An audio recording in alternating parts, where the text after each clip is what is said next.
Hi students, welcome to my channel. 2021 KEAM എക്സാമിൻ്റെ physics question പേപ്പറാണ് നമ്മളിന്ന് ഡിസ്കസ് ചെയ്യാനായിട്ട് പോകുന്നത്. അതിൽ തന്നെ നമുക്ക് നീറ്റിന് കൂടി വേണ്ടി വരുന്ന ക്വസ്റ്റ്യൻസ് ആണ് നമ്മളിന്ന് ഡിസ്കസ് ചെയ്യുന്നത്.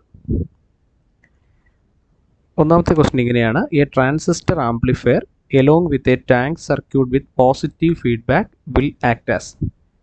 അപ്പോൾ പോസിറ്റീവ് ഫീഡ്ബാക്ക് വരുന്ന സർക്യൂട്ട് നമ്മൾ പഠിച്ചിട്ടുണ്ട്, അത് ഓസിലേറ്ററാണ്. പോസിറ്റീവ് ഫീഡ്ബാക്ക് വരുന്നത് ഓസിലേറ്റർ ആണ്, നമുക്കറിയാം.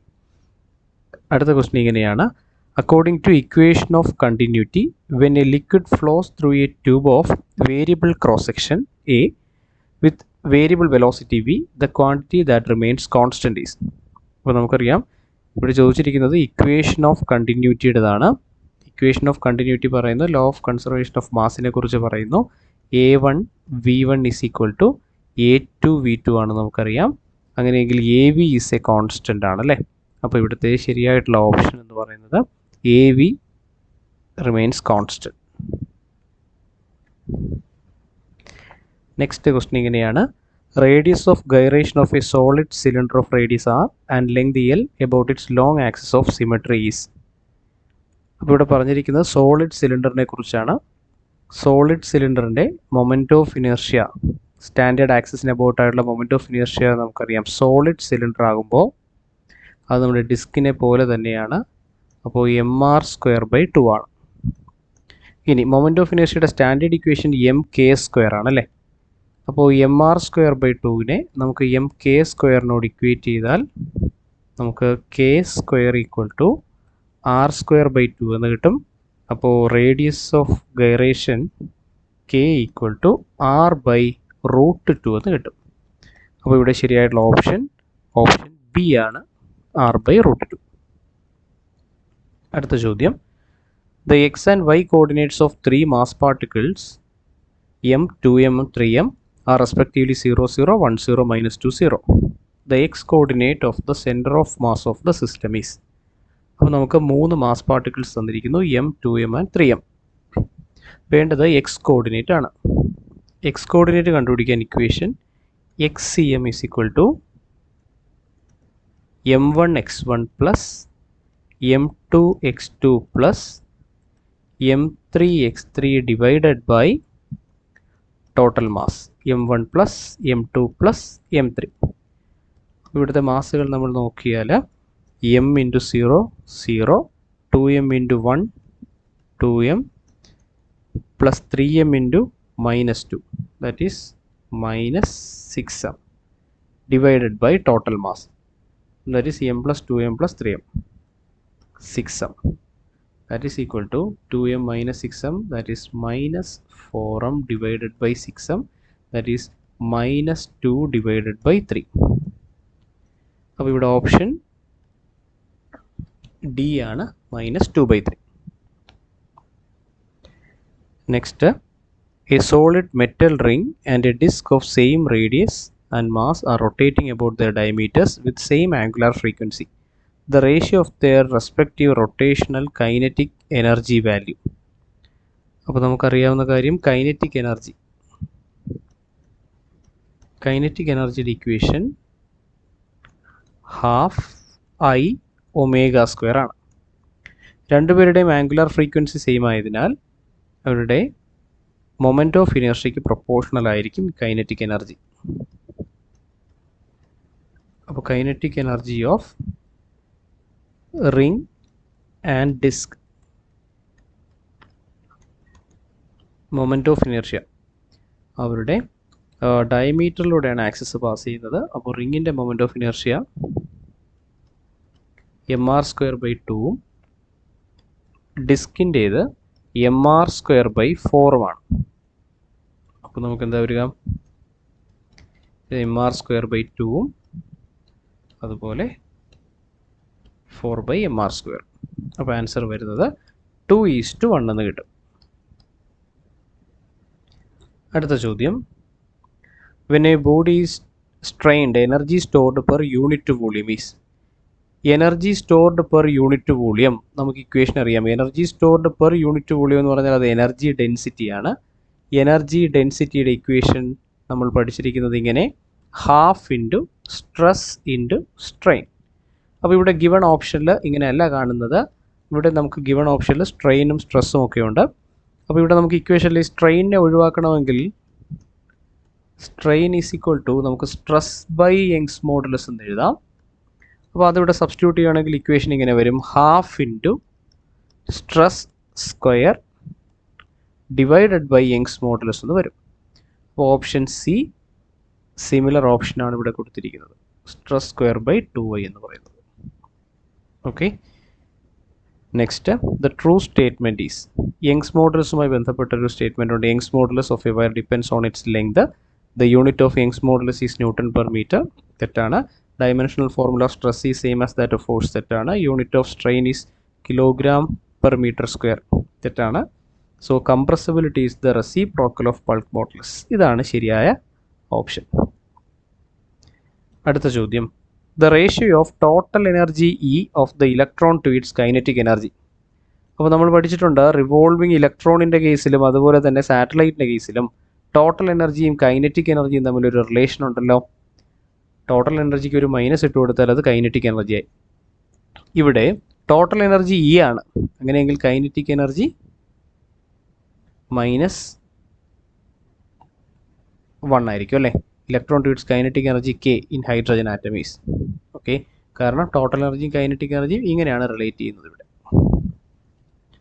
അടുത്ത ചോദ്യം, if the momentum of an alpha particle is half that of proton, then the ratio between wavelengths of de Broglie waves.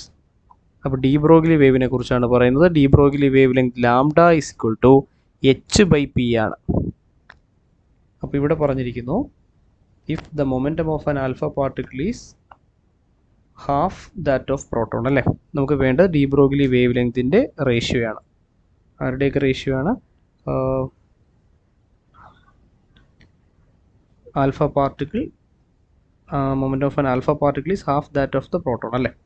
Okay, അപ്പോൾ lambda of alpha divided by lambda of proton ആണ് വേണ്ടത്. That is equal to momentum of proton divided by momentum of alpha particle. Momentum of proton divided by ആൽഫയുടെ momentum half that of the proton ആണ്. പ്രോട്ടോണിൻ്റെ ഹാഫാണ്. അപ്പോൾ 2 മുകളിൽ പോവും, P കട്ടായി പോകുന്നു. സോ 2/1 അല്ലെങ്കിൽ 2:1 അല്ലേ. അപ്പോൾ നമ്മുടെ റൈറ്റ് ആൻസർ ഓപ്ഷൻ ഇ ആണ്, 2:1. ഇക്വേഷൻ മറക്കരുത്, lambda equal to h/p. During beta minus decay of radioactive element there is an increase in its. Beta minus ഡി കെയുടെ കേസിൽ നമുക്കറിയാം, ബീറ്റ മൈനസ് ഡി കെയിൽ അറ്റോമിക് നമ്പർ ഒന്ന് കൂടുമെന്നാണ് നമ്മൾ പഠിച്ചിരിക്കുന്നത്. അപ്പോൾ പ്രോട്ടോൺ നമ്പറിന് ഇൻക്രീസ് ഉണ്ടാവും അല്ലേ. ഓപ്ഷൻ ഡി ആണ്. The hard ferromagnetic material along the following is. Ferromagnetic മെറ്റീരിയൽസിനെ രണ്ടായി ക്ലാസിഫൈ ചെയ്തിരിക്കുന്നു, ഹാർഡ് ഫെറോമാഗ്നറ്റ് എന്നും സോഫ്റ്റ് ഫെറോമാഗ്നറ്റ് എന്നും. നമ്മുടെ എക്സ്റ്റേണൽ ഫീൽഡിനെ നമ്മൾ റിമൂവ് ചെയ്താലും മാഗ്നറ്റിക് പ്രോപ്പർട്ടി റീറ്റെയിൻ ചെയ്യുന്നവരാണ് ഈ ഹാർഡ് ഫെറോമാഗ്നറ്റ്. അതിന് ഏറ്റവും ബെസ്റ്റ് എക്സാമ്പിൾ അൽനിക്കോയാണ്. നമ്മുടെ NCERT ടെക്സ്റ്റ് ബുക്കിൽ അതുപോലെ കൊടുത്തിരിക്കുന്ന സ്റ്റേറ്റ്മെൻ്റ് ആണിത്. അടുത്ത ചോദ്യം, in cyclotron the frequency of revolution of the charged particle in a magnetic field is independent of. അപ്പോൾ നമുക്കറിയാലോ frequency F is equal to എന്താണ് ഇക്വേഷൻ? QB/2πm അല്ലേ. Frequency F is equal to QB/2πm. അപ്പോൾ ഇവിടെ independent of ആരാന്ന് ചോദിച്ചാൽ അത് എനർജിയാണ്. ഓപ്ഷൻ ബി ആണ് ശരിയായ ഉത്തരം. അടുത്ത ചോദ്യം, A current carrying coil placed in A magnetic field B experiences a torque tau if theta is the angle between the normal to the plane of the coil and field B and phi is the flux linked with the coil then. അപ്പോൾ ഫ്ലെക്സിൻ്റെയും ടോർക്കിൻ്റെയും change എങ്ങനെയാണെന്നാണ് ചോദിച്ചിരിക്കുന്നത്. അപ്പോൾ നമുക്കറിയാം ഫ്ലെക്സിൻ്റെ equation എന്താണ്?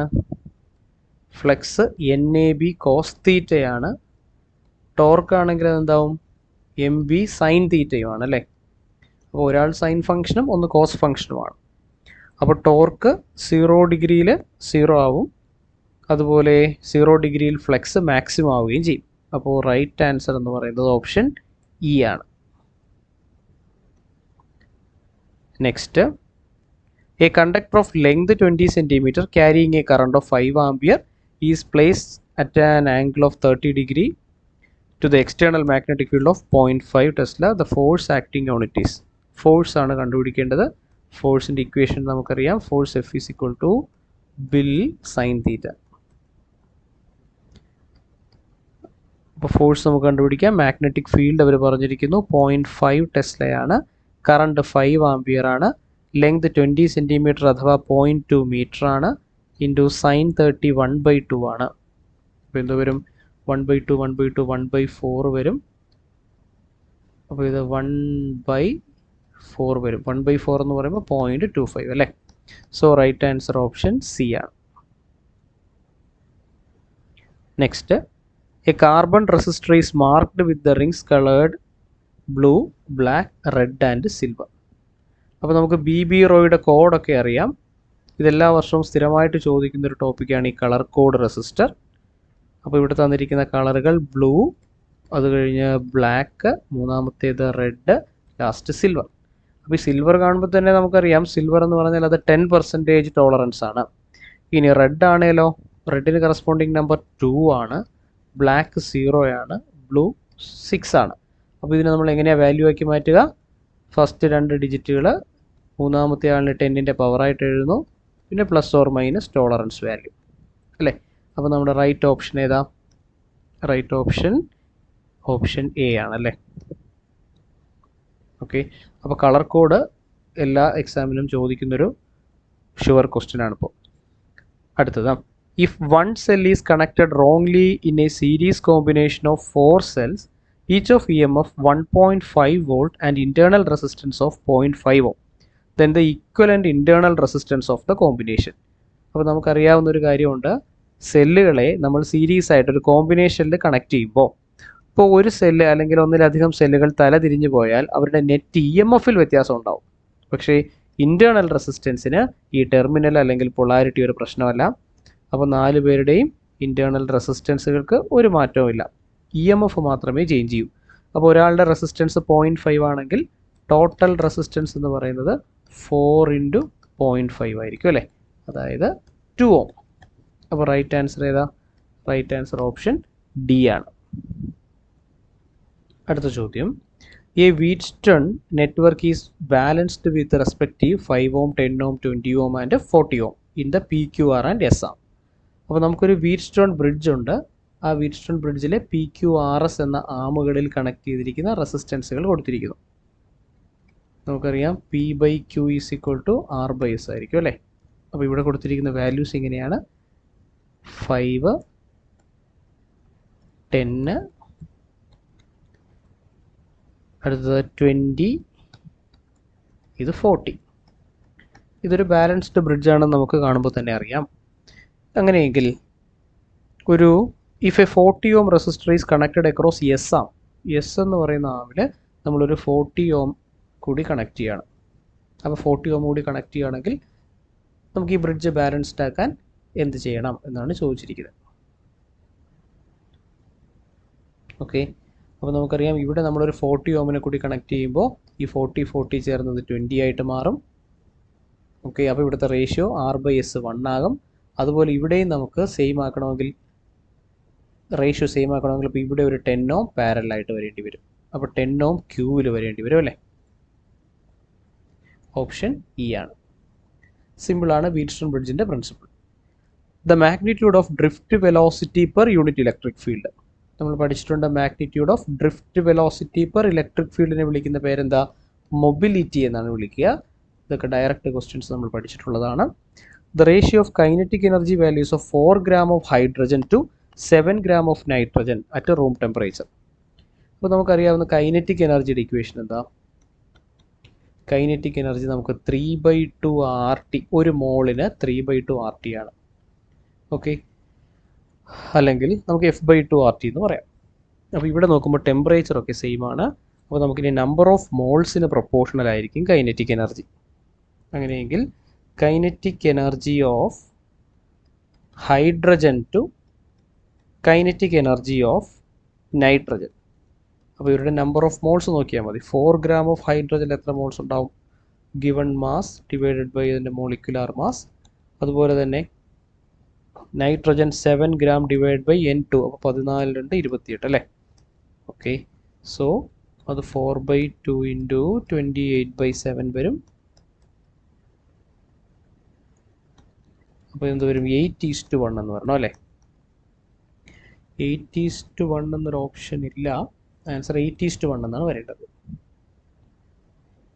അടുത്തത്, when an ideal diatomic gas is heated at constant pressure, the fraction of heat energy supplied that increases the internal energy of the gas.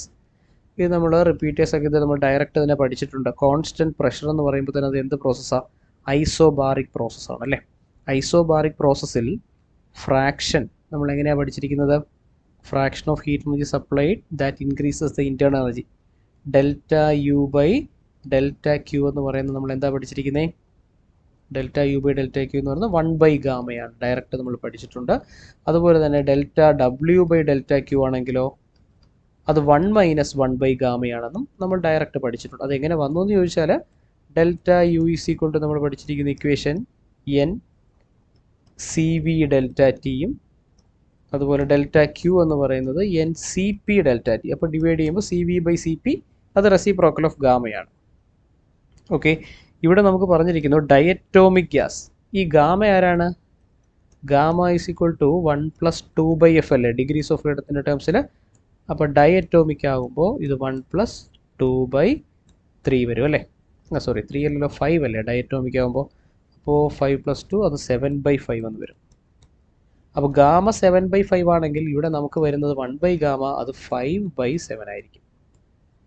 5/7. അപ്പോൾ നമ്മുടെ answer അത് കിട്ടും, 5/7 ആയിരിക്കും. അടുത്ത ചോദ്യം, when the temperature of the source of a Carnot engine is at 400 Kelvin, its efficiency is 25%. അപ്പോൾ ആദ്യം തന്നെ ഒരു എഫിഷ്യൻസിയെ കുറിച്ചാണ് പറഞ്ഞിരിക്കുന്നത്. എഫിഷ്യൻസിയുടെ ഇക്വേഷൻ നമുക്കറിയാം, എഫിഷ്യൻസി ഈക്വൽ ടു 1 - T2/T1. അപ്പോൾ ആദ്യം എഫിഷ്യൻസി 25% ആണ്. 25% എന്ന് പറയുമ്പോൾ 0.25 ആയിരിക്കും അല്ലേ. അല്ലെങ്കിൽ 25% നമുക്ക് 1/4 എഴുതാം. 1/4 ഈസ് ഈക്വൽ ടു 1 - T2/T1. ആദ്യം പറഞ്ഞിരിക്കുന്നത് when the temperature of the source അല്ലേ. അപ്പോൾ ഇത് T2 ഡിവൈഡഡ് ബൈ 400 ആണ് ആദ്യത്തെ കേസ് പറഞ്ഞിരിക്കുന്നത്. അപ്പോൾ ഇവിടെ നമുക്ക് വേണമെങ്കിൽ T2 കണ്ടുപിടിക്കാം. T2 എന്ത് വരും? 1/4 ഈസ് ഈക്വൽ ടു 400 - T2/400 വരും. 4 കട്ടുമ്പോൾ 100 വരുന്നു. അപ്പോൾ 100 ഈക്വൽ ടു 400 - T2 ആണ്. അപ്പോൾ ഇവിടെ നിന്ന് T2 ഈക്വൽ ടു 300 എന്ന് കിട്ടും. അപ്പോൾ T2 നമുക്ക് 300 കിട്ടി. ഇനി ക്വസ്റ്റ്യനിൽ പറഞ്ഞിരിക്കുന്നത് എന്താണ്? നമുക്ക് ഈ സോഴ്സിൻ്റെ T1 എന്ന് പറയുന്ന ടെമ്പറേച്ചർ എത്രയായി കഴിഞ്ഞാൽ എഫിഷ്യൻസി 50% ആകും. അപ്പോൾ ഇനി പറയുന്നു എഫിഷ്യൻസി 50% ആകണം, 1/2 ആകണമെങ്കിൽ അത് 1 - T2 300 നമ്മുടെ പുതിയ T1 അല്ലേ. അപ്പോൾ ഇവിടുത്തെ പുതിയ T1 നമുക്ക് കണ്ടുപിടിക്കാം. പുതിയ T1 എന്ത് വരും? 1/2 is equal to T1 - 300 divided by T1 വരും അല്ലേ. സോ ഇവിടുന്ന് T1 is equal to 2T1 - 600 വരുന്നു. അപ്പോൾ T1 is equal to 2T1 പോകുമ്പോൾ 600 ആവും. ഓക്കെ, അപ്പോൾ ഇനിഷ്യലി നമ്മുടെ T1 400 കെൽവിൻ ആയിരുന്നു. ഇപ്പോൾ അത് എത്രയായിട്ട് മാറി? എഫിഷ്യൻസി 50 വേണമെങ്കിൽ 600 ആകണം. അപ്പോൾ ടെമ്പറേച്ചർ ഉണ്ടാകേണ്ട ഇൻക്രീസ് എത്ര? 400 കെൽവിൻ്റെ സ്ഥാനത്ത് 600 ആകണം. അപ്പോൾ ടെമ്പറേച്ചർ 200 കെൽവിനാണ് ചേഞ്ച് ചെയ്യേണ്ടത്. 200 കെൽവിൻ റൈസ് ചെയ്താൽ മാത്രമേ റിക്വയർഡ് എഫിഷ്യൻസി 50% ആകൂ. അടുത്തത്, a process in which there is no heat flow between the system and surroundings, adiabatic process. Direct നമുക്കറിയാം adiabatic പ്രോസസ്സിലാണ് ഹീറ്റ് എക്സ്ചേഞ്ച് ഇല്ലാത്തത്. Among various circuits constructed with the resistor R, inductor L and capacitor C, the circuit that gives maximum power dissipation. Power dissipation maximum ആവണം. Power ഡിസിപ്പേഷൻ്റെ equation നമുക്കറിയാം, VRMS IRMS into cos phi ആയിരിക്കണം അല്ലേ. അപ്പോൾ power factor എവിടെയാണോ maximum അവിടെയായിരിക്കും power dissipation കൂടുതൽ. Power factor എന്ന് പറയുന്നത് കോസ് ഫൈ ആണ്, അതിൻ്റെ മാക്സിമം വാല്യൂ +1 ആണ്. അപ്പോൾ ഫേസ് ഡിഫറൻസ് എന്ന് പറയുന്നത് 0 ഡിഗ്രി ആവണം. ഫേസ് ഡിഫറൻസ് 0 ഡിഗ്രി വരുന്ന സർക്യൂട്ട് ഏതാ? നമ്മുടെ പ്യുവർ റെസിസ്റ്റീവ് സർക്യൂട്ടാണ് അല്ലേ, പ്യുവർ റെസിസ്റ്റീവ് സർക്യൂട്ട് ആയിരിക്കണം. അടുത്തത് eddy currents are not used in the application of. Eddy കറണ്ടിൻ്റെ ആപ്ലിക്കേഷൻസ് നമ്മൾ ഒരുപാട് പഠിച്ചിട്ടുണ്ട്. മാഗ്നറ്റിക് ബ്രേക്കിങ്ങിൽ ഉപയോഗിക്കും, ഡാമ്പിങ്ങിൽ ഉപയോഗിക്കും, അതുപോലെ ഇൻഡക്ഷൻ ഫർണസിൽ ഉപയോഗിക്കും, ഇലക്ട്രിക് പവർ മീറ്റേഴ്സിൽ ഉപയോഗിക്കും. അപ്പോൾ ആൻസർ ഏതാണ്? Thermal generators. കഴിഞ്ഞ നീറ്റ് എക്സാമിനേഷനും ചോദിച്ചിട്ടുണ്ട് എഡ്ഡി കറണ്ടിൻ്റെ ആപ്ലിക്കേഷൻ. അടുത്തത് if air core is replaced by an iron core in an inductor, its self inductance is increased from 0.02 millihenry to 40 millihenry. അപ്പോൾ ആദ്യം നമുക്ക് ഏത് കോറാണ് ഉപയോഗിച്ചിരുന്നത്? എയർ ആണ് ഉപയോഗിച്ചിരുന്നത്. ആ സമയത്ത് L1 എന്ന് പറയുന്നത് 0.02 മില്ലി ഹെൻറി ആയിരുന്നു. അതിനുശേഷം സെൽഫ് ഇൻഡക്റ്റൻസ് കൂടിയപ്പോഴാണ് നമ്മളൊരു അയൺ കോർ ഉപയോഗിച്ചപ്പോൾ അത് എത്രയായിട്ട് മാറി? 40 മില്ലി ഹെൻറി ആയിട്ട് അത് ചേഞ്ച് ചെയ്തു. അങ്ങനെയെങ്കിൽ റിലേറ്റീവ് പെർമിയബിലിറ്റിയാണ് ചോദിച്ചിരിക്കുന്നത് അല്ലേ. അപ്പോൾ നമുക്കറിയാം L2/L1, അതായത് ഒരു മീഡിയം ഇൻസേർട്ട് ചെയ്യുമ്പോഴുള്ളത് ഡിവൈഡഡ് ബൈ നമ്മുടെ എയർ ഉള്ളപ്പോൾ, എയർ കോറായിട്ടിരിക്കുന്ന സമയത്ത്. അപ്പോൾ ഈ റേഷ്യോ എടുക്കുമ്പോൾ നമുക്ക് എന്ത് വരും? μr ആയിരിക്കും കിട്ടുക. ഓക്കെ, അപ്പോൾ L2/L1 എന്ന് പറയുമ്പോൾ 40 ഡിവൈഡഡ് ബൈ 0.02 അല്ലേ. So that is 40 divided by 2 വരും. അപ്പോൾ ഇത് 2000 എന്ന് കിട്ടും. 2000. അപ്പോൾ ആൻസർ ഓപ്ഷൻ ബി വരും. Next, if BC is the magnetic induction at the centre of a circular coil carrying current, then the magnetic induction at a point on the axis of the coil at a distance equal to the radius of the coil. അപ്പോൾ നമുക്കറിയാവുന്ന കാര്യം, സർക്കിളിൻ്റെ ലൂപ്പിൻ്റെ സെൻറ്ററിലുണ്ടാകുന്ന magnetic field equation μ0I/2r ആണ്. ഇനി ആക്സിസിലുണ്ടാവുന്നതോ, ആക്സിലിൽ μ0I/r² divided by 2 into r² plus x² raise to 3/2 ആണ്.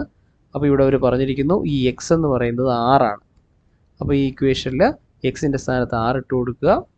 r ഇട്ട് കൊടുക്കുമ്പോൾ ഇത് μ0I/r² divided by 2 into r² plus r² 2r² ആകും.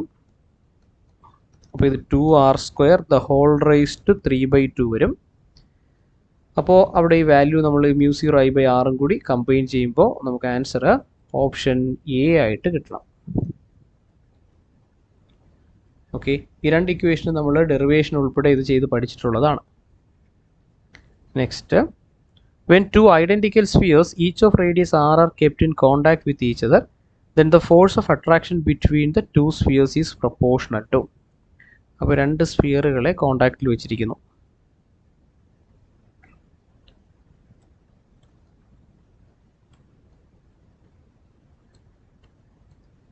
ഡിസ്റ്റൻസ് r ആണ്. then force of attraction between the two spheres is proportional to. അപ്പോൾ നമുക്കറിയാവുന്ന ഫോഴ്സിൻ്റെ equation എന്താ? F is equal to G m1 m2, identical അല്ലേ, m1 m2 ഡിവൈഡഡ് ബൈ ഡിസ്റ്റൻസിൻ്റെ square അല്ലേ. Distance എത്രയാണ്? r plus r 2r the whole square ആണ്. ഇനി നമുക്ക് ഈ മാസിനെ ഡെൻസിറ്റിയുടെ ടേംസിലേക്ക് മാറ്റുവാണെങ്കിൽ നമുക്ക് ഇക്വേഷൻ എങ്ങനെ വരും? മാസിന് പകരം 4/3 പൈ r³. അതുപോലെ ഇവിടെയും ഒരു 4/3 പൈ r³. പിന്നെ ഡെൻസിറ്റി ഉണ്ട്. മാസിന് ഡെൻസിറ്റീൻ്റെ വോളിയം ഒന്നുമില്ല, അപ്പോൾ ഡെൻസിറ്റിയുടെ സ്ക്വയർ ഒക്കെ കൊടുക്കുന്നു. നമുക്ക് ആറിൻ്റെ പവർ മാത്രം മതി, 2r. അപ്പോൾ r raise to 3 6/2 r raise to 4 എന്ന് വരും. So force is proportional to radius raise to 4 എന്ന് വരും. അപ്പോൾ ഇവിടെ റൈറ്റ് ഓപ്ഷൻ നമുക്ക് ഓപ്ഷൻ ബി ഉണ്ട്. Next, with the increase of temperature കൂടുമ്പോൾ എന്താണ് സംഭവിക്കുന്നത്? കൊടുത്തിരിക്കുന്ന ഓപ്ഷൻസ് നമ്മൾ ചെക്ക് ചെയ്താൽ നമുക്ക് അവിടെ എന്താ കിട്ടുക? നമുക്കറിയാം ടെമ്പറേച്ചർ കൂടുമ്പോൾ ലിക്വിഡ്സിൻ്റെ കേസിൽ വിസ്കോസിറ്റി കുറയും, അതുപോലെ സർഫസ് ടെൻഷനും കുറയും. അപ്പോൾ ഓപ്ഷൻ ഇ ആണ് ശരിയായിട്ടുള്ള answer. Next, if the earth shrinks to half of its present size and its mass reduced to half of its actual mass, അപ്പോൾ ഇപ്പോഴത്തെ മാസ് എന്ന് പറയുന്നത് ആക്ച്വൽ മാസിൻ്റെ പകുതിയായി മാറി. അതുപോലെ റേഡിയസ് ആക്ച്വൽ റേഡിയസിൻ്റെ ഹാഫായി, സ്ട്രെങ്ത് ടു ഹാഫ് എന്നാണ് പറഞ്ഞിരിക്കുന്നത്. Then acceleration due to gravity. Acceleration due to gravity g is equal to equation gm/r² ആണ്. അപ്പോൾ നമുക്ക് പുതിയ acceleration due to gravity g dash എങ്ങനെ എഴുതാം? g dash is equal to g into mass ഹാഫായി മാറി, റേഡിയസ് ഹാഫായി മാറി. അപ്പോൾ r/2² അല്ലേ. സോ നമുക്കിവിടെ gm/2ഉം ഇത് 4/r² വരും. അപ്പോൾ ഇത് കട്ട് ചെയ്തിട്ട് 2 ടൈംസ് g എന്ന് വരും അല്ലേ. അപ്പോൾ ആൻസർ 2 ടൈംസ് g എന്ന് വരും. Next, if t be the time period of a planet around the sun and d is its mean distance from the sun, then according to Kepler's third law. കെപ്ലറിൻ്റെ third law നമുക്കറിയാം, square of the time period is proportional to cube of the semi major axis എന്നാണ് അല്ലേ. So option C ആണ് ശരിയായ ഉത്തരം. when no external torque acting on a system, rotating system, നമുക്കറിയാം torque 0 ആണെങ്കിൽ ആര് കൺസർവ് ചെയ്യപ്പെടണം? ആംഗുലാർ മൊമെൻറ്റം കൺസർവ് ചെയ്യപ്പെടും. അപ്പോൾ അതുപോലെ കൈനറ്റിക് എനർജി നമുക്ക് എങ്ങനെ എഴുതാം? L²/2I എന്ന് എഴുതാം. അപ്പോൾ അങ്ങനെയെങ്കിൽ കൈനറ്റിക് എനർജിയും അത് കൺസർവ് ചെയ്യപ്പെടും. Option B. The velocity of a moving particle at any instant is I plus j. Velocity of a moving particle തന്നിരിക്കുന്നു, അത് I plus j ആണ്. യൂണിറ്റ് വെക്ടേഴ്സിൻ്റെ ടേംസ് തന്നിരിക്കുന്നു. The magnitude and direction of the velocity of the particle. മാഗ്നിറ്റ്യൂഡും വേണം, ഡയറക്ഷനും വേണം. ഒരു വെക്ടർ തന്നിരുന്നാൽ മാഗ്നിറ്റ്യൂഡ് കണ്ടുപിടിക്കാൻ നമുക്കറിയാലോ, റൂട്ട് ഓഫ് എക്സ് കമ്പോണൻറ്റിൻ്റെ square plus Y component square, so that is equal to √2. ഇനി ഡയറക്ഷനാണ് വേണ്ടതെങ്കിലോ നമുക്കറിയാം alpha is equal to tan inverse of y/x എടുത്താൽ മതി.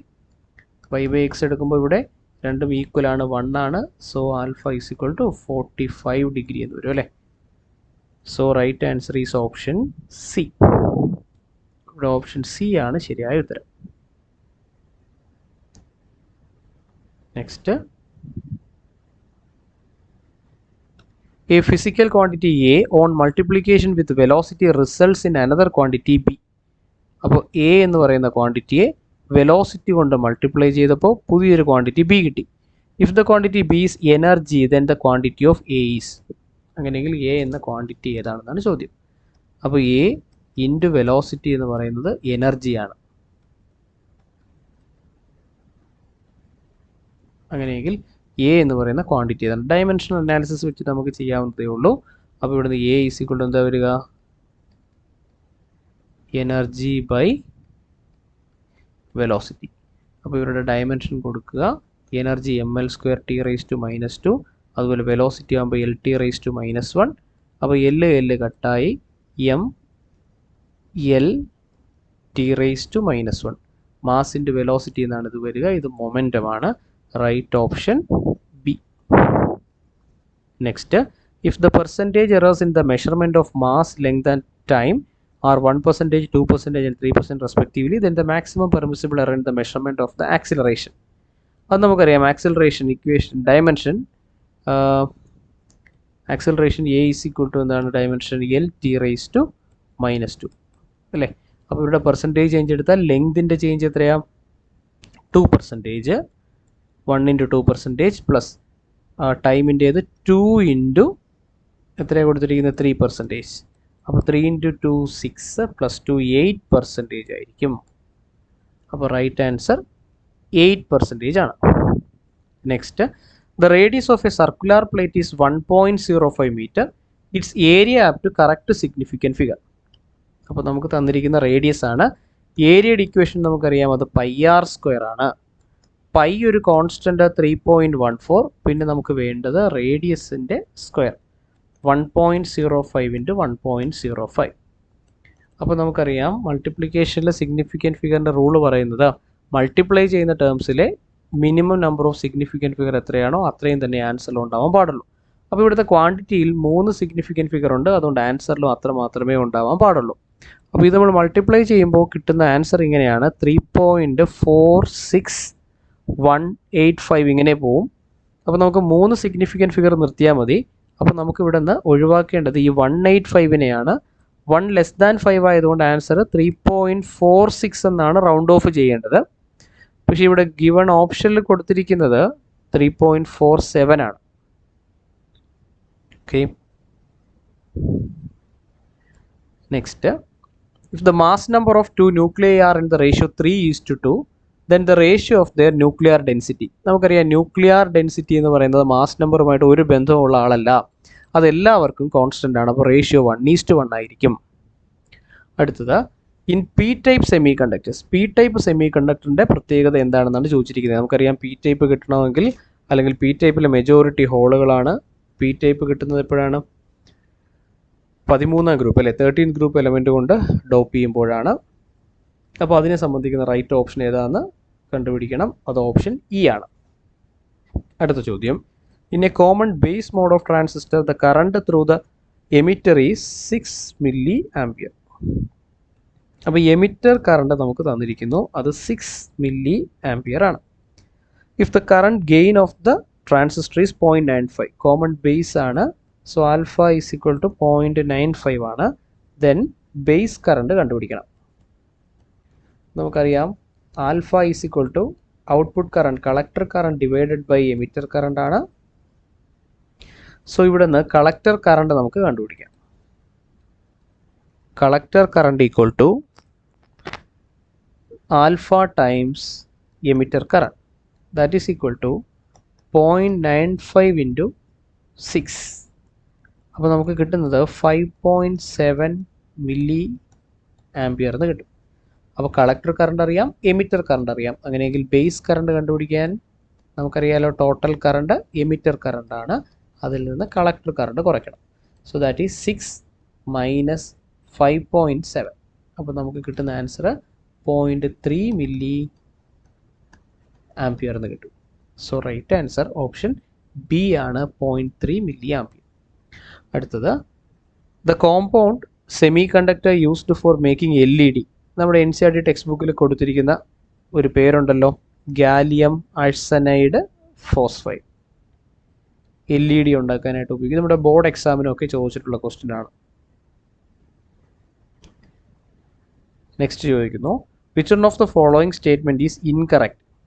ഇതിലെ ഇൻകറക്റ്റായ സ്റ്റേറ്റ്മെൻറ്റ് ഏതാണ്? അപ്പോൾ കൊടുത്തിരിക്കുന്ന ഓരോ സെൻറ്റൻസുകളും വായിച്ചു നോക്കുക. അപ്പോൾ അതിൽ ഓപ്ഷൻ ബി നിങ്ങൾക്ക് കാണാം, a net force is needed to keep a body in uniform motion. ആ സ്റ്റേറ്റ്മെൻറ്റിൽ തെറ്റാണെന്ന് നമുക്കറിയാം. ബാക്കിയുള്ള ഓപ്ഷൻസ് കൂടി നോക്കുക. Next, on a conveyor belt moving with speed u, sand falls at a constant rate dm/dt, where m is the mass of sand. The extra force required to maintain the speed of the belt is. അപ്പോൾ നമുക്കറിയാം ഇത് same type question നമ്മൾ പഠിച്ചിട്ടുണ്ട്. F is equal to equation ma ആണ്, അല്ലെങ്കിൽ F is equal to rate of change of momentum ആണെന്നറിയാം. That is d/dt of m into u അല്ലേ. So ഇവിടെ വെലോസിറ്റി കോൺസ്റ്റൻ്റ് ആണ്, വേരി ചെയ്യുന്നത് മാസ്സാണ്. സോ u ഇൻറ്റു dm/dt ആണ് ഫോഴ്സ്. അപ്പോൾ u ഇൻറ്റു dm/dt എന്ന ഓപ്ഷൻ ഉണ്ടോ എന്ന് നോക്കണം. u ഇൻറ്റു dm/dt ഓപ്ഷൻ ഉണ്ടല്ലോ, option D. Next, area under force time graph. Force time ഗ്രാഫിൻ്റെ area, force into time, area F into delta T അല്ലേ. Area equal to force into time. Force into time എന്ന് പറഞ്ഞാൽ change in momentum, അല്ലെങ്കിൽ impulsive force ആണ്, അല്ലെങ്കിൽ impulse. അപ്പോൾ ഇവിടുത്തെ right answer എന്ന് പറയുന്നത് ഓപ്ഷൻ ഇ ആണ്. അപ്പോൾ ഇതുപോലുള്ള ക്വസ്റ്റ്യൻസ് ആണ് നമ്മുടെ കീമിന് ചോദിച്ചത്. ഇതെല്ലാം ഡയറക്റ്റ് ക്വസ്റ്റ്യൻസ് ആയിരുന്നു. അപ്പോൾ നീറ്റിന് നമുക്ക് ഇതിനേക്കാൾ കുറച്ചുകൂടി ലെവൽ കൂടിയ ക്വസ്റ്റ്യൻസ് നമുക്ക് പ്രതീക്ഷിക്കാം. ഇപ്പോൾ കീം പ്യുവർലി NCERT ടെക്സ്റ്റ് ബുക്കിനെ ബേസ് ചെയ്തിട്ട് മാത്രമാണ് ക്വസ്റ്റ്യൻസ് ചോദിച്ചിരിക്കുന്നത്. അതുകൊണ്ട് തന്നെ NCERT ടെക്സ്റ്റ് ബുക്ക് നല്ലതുപോലെ വർക്കൗട്ട് ചെയ്തവർക്കെല്ലാം നല്ല ഒരു സ്കോർ ഇതിൽ നിന്ന് കിട്ടും. അപ്പോൾ ഇനി നമുക്ക് നീറ്റിൻ്റെ ക്വസ്റ്റ്യൻ ഡിസ്കഷനുമായിട്ട് കാണാം. Thank you.